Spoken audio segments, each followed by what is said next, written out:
తిరువూరు నియోజకవర్గ MLA Kolikapudi Srinivasarao versus Vijayawada MP Kesineni Chinni వ్యవహారం రోజు రోజుకు వివాదాస్పదంగా మారుతోంది. తిరువూరు నియోజకవర్గంలో ఇచ్చిన పదవులకు సంబంధించి కొలికపూడి శ్రీనివాస్ ఇటీవల కొన్ని కీలక వ్యాఖ్యలు చేశారు. నామినేటెడ్ పోస్టులతో పాటుగా పార్టీ పదవుల సమయంలో కూడా చిన్ని వర్గానికే వచ్చాయి. ముందు నుంచి టీడీపీలో కష్టపడిన వారికి పదవులు ఇవ్వలేదు అంటూ కూడా ఆగ్రహం వ్యక్తం చేశారు. ఇదే క్రమంలో తిరువూరులో కేసినేని చిన్ని, పిఏ కిషోర్ దందాలు చేస్తున్నారు, ఇసుక గ్రావెల్ అక్రమ రవాణా చేస్తున్నారు అంటూ ఆరోపించారు.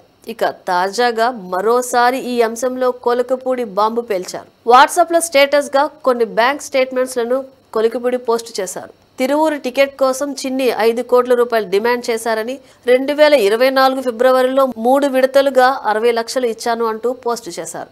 మరో 50 లక్షలు చిన్ని పిఏ మోహన్ వచ్చి తీసుకెళ్లాడని పేర్కొన్నారు. మిగతా 3.5 కోట్ల లావాదేవీపై రేపు చెబుతా అంటూ తన పోస్టులో పేర్కొన్నారు. నిజం గెలవాలి, నిజమే గెలవాలని స్టేటస్ పెట్టారు కొలికపూడి.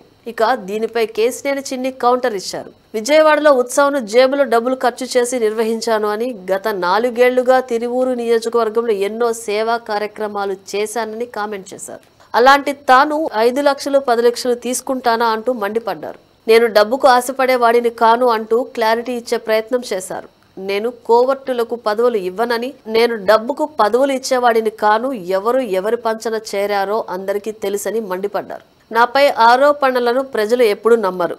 ఎంపీ లేకపోతే నేను లేనని చెప్పిన ఎమ్మెల్యే ఇప్పుడు చేస్తున్న ఆరోపణలకు ఆయనే సమాధానం చెప్పాలని వ్యాఖ్యానించారు. ఇక దీనిపై టీడీపీ అధిష్టానం సీరియస్ అయింది. వెంటనే ఇద్దరు పార్టీ ఆఫీసుకు రావాలని రాష్ట్ర పార్టీ అధ్యక్షుడు పల్లా శ్రీనివాసరావు ఆదేశించారు. దీంతో ఈ వ్యవహారం ఏం మలుపు తిరుగుతుందా అంటూ ఆసక్తిగా ఎదురు చూస్తున్నారు.